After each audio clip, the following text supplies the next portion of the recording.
Football is fast. The NFL career is very fast.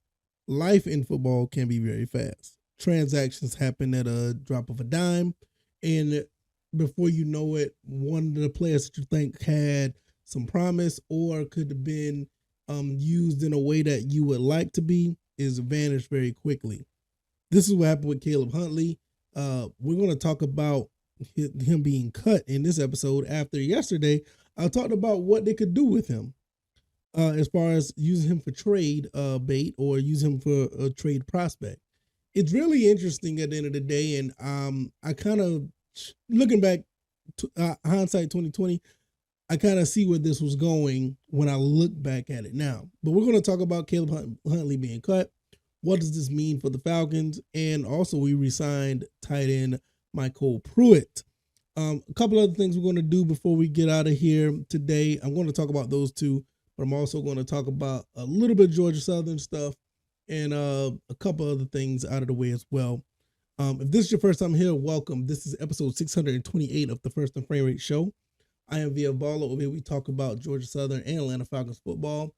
And today, we're going to talk about the topics of Caleb Huntley, MyCole Pruitt. We're going to talk another Georgia Southern recruit has committed for 2024. And we're just going to go from there. I can be found on YouTube and Rumble. I'm also on Spotify, Stitcher, Apple, and Google Podcasts. I don't think they use the title Twitter anymore. I can be found on X. It's called X now at Via Baller. That's just really weird how they changed the name. Way to go, Elon Musk. And also, I can be found on the website firstandframerates.com. You can go over there and subscribe to the podcast on that website as well. X, also known as Twitter, over there I talk about things that really don't make it to the show. So it's always a good time over there as well. You can follow me over there and also hit the like button while this show is going on to let people know what we're doing over here. Share this podcast. We are growing as we speak. All right. Before I get into Caleb Huntley, let's talk about a few things really, really quick. Steve Smith, which I really don't care for really quick. I really don't care for, not him, but his comments. He said that Atlanta don't have a quarterback. We're talking about Desmond Ridder. Kind of expect that from from a former Carolina Panther. And I really don't think nothing of it. I can care less about it.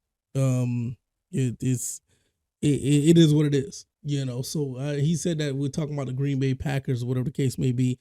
They claim that they're going to beat us because we don't have a quarterback. Well, you're not looking at the rest of the team either, but it just goes to show you that even though with our shortcomings at quarterback, and I believe that it is, we just don't have, a hindsight of the entire team as a 53-man roster.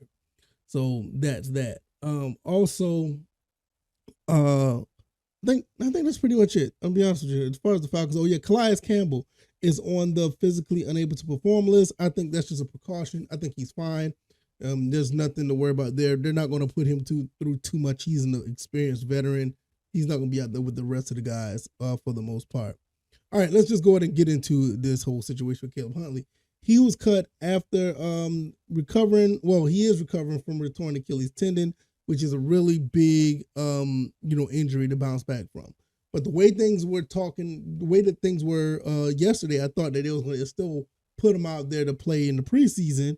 But one thing that I really read that I was talking about on the podcast that I missed, Coach Arthur Smith said his health is the number one priority right now, which, anytime a player is injured, that's what it is. His health is always, always priority. So a player's health is always number one. So, yeah, I get it. But with that being said, is that code word is like, we're not worrying about signing him. We just want him to get better. We just want him to be well. We want him to recover. We're not worrying about putting him on the field. I guess you could say that because when Bijan Robinson was was drafted and signed, the writing was kind of on the wall for Caleb Huntley. And then the fact that he was already injured, you kind of saw it. But I saw it as an opportunity for possibly, getting him out there, showing his talents off and getting something for him.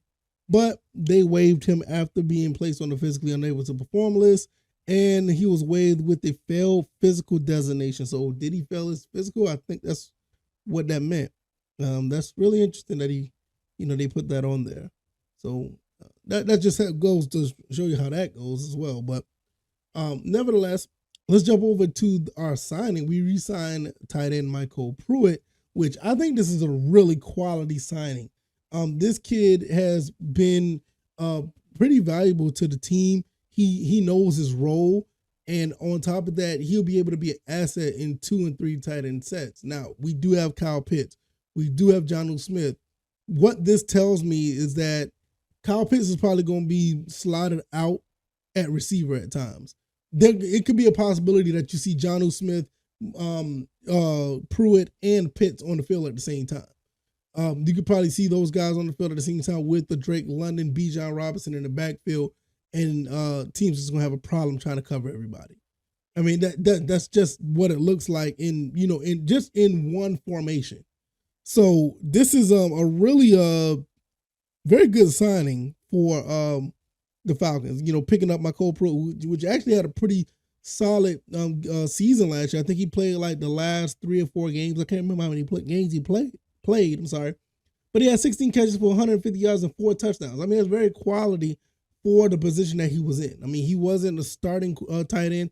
He really wasn't the second or third string tight end. I mean, he just came in and plugged and play when Kyle Pitts were down. And I mean, you got 4 touchdowns last year. I mean, and he has some pretty good catches too. So this is a very good signing for this team. I truly see him making the team. And like I said, I would not be surprised you see a set where Jonnu Smith, Pruitt, and Kyle Pitts, all 3 on the field at the same time. You probably like I said, you probably have a single back with Bijan Robinson, and then you have Drake London on the opposite side of the field. I mean, that is a deadly combination if you really want to look at it any way possible. I mean, that's a really tough task to cover. I mean, that's a lot of height, speed, and physicality, on the field in that, with those 4 pass catchers, 5 pass catchers, if you want to think about Bijan Robinson. So very solid pickup right there. So outside of losing Caleb Huntley, we end up re-signing MyCole Pruitt. And I still think that we're going to, think this is still a pretty solid move here overall. But it's unfortunate. I did like Caleb Huntley a lot. Did not want to see him go. You never know what may happen. May put him on a practice squad. Just don't know. But we'll see how that plays out. Last but not least, we're going to talk about Georgia Southern football. I don't have the picture up because I didn't get it at the last minute at starting this recording. But Ziggy Holloway, cornerback out of Tallahassee, Alabama, 6', 165, committed to Georgia Southern on the 10th of July. Kind of missed out on this, but this is another 2024 hard commit according to 247sports.com. That makes it up to 10 for Georgia Southern already in the year 2023. Haven't even played a down yet, and you got 10 hard commits already ready to come to Georgia Southern. A lot of these guys are very high quality 3-star players. Some of these guys could be classified as 4-star depending on the situation, but these guys are looking really good. Now, I have not forgotten everybody. Carlos Mays, Keon Davis, and Philip Gladney. You 3 guys, I'm definitely going to try to go out my way to come see you guys play. It's not too far from where I am. Macon, Georgia, Covington, Georgia, and Kennesaw, Georgia, all around the area that I'm in. I will be trying my best to put on some Georgia Southern gear and go to support you guys when you're at your games throughout the season. Try to get to at least one of you guys' game. Depends on my schedule, which it should be no conflict, but I'm definitely trying to get to you guys' game. So be on the lookout for that. Like I said, it's really a good time for Georgia football. I mean, I don't even talk about the Bulldogs for whatever the case may be. If those guys can get from behind the wheel, you got a team that's probably going to win another national title. I mean, they're just plain and simple. But when you look at, with Georgia Southern, what they're doing, you look at the Falcons and what they're doing. I haven't heard much from Georgia Tech or Kennesaw State. Even I haven't heard anything from that school that we may not want to name that plays in Turner Field. But overall, it is solid across the board. I can't talk too much about the Turner Field team because they've been beating us for the past few years. But I can't say much, but it is a solid outing of what they're doing. So at the end of the day, Georgia in general is always been a hotbed for football talent, and it's just going to show, especially in the college rankings. And then you start looking at the Falcons that can make some moves. They're really primed to win this division. I don't care what anybody says. I mean, I know check this. I had a back and forth going with the Saints fan in the comment section of YouTube, and it's really cool. I love going back and forth with rival players and or not rival players, but rival fans. It's always a good time. And he or whoever he or she, I don't know. I apologize. They were saying that I sounded crazy because I don't feel like we have the best talent in the NFC South. I mean, of course, I think we do. I mean, I think I literally, with all the signs we did, I think we do. And of course, I would expect them to say otherwise. That's the beautiful thing about rivalries. And when they're clean and it's not, getting really vicious, because sometimes these rivalries, the smack talk goes back and forth, gets a little bit out of hand, a little personal. I try to stay away from it.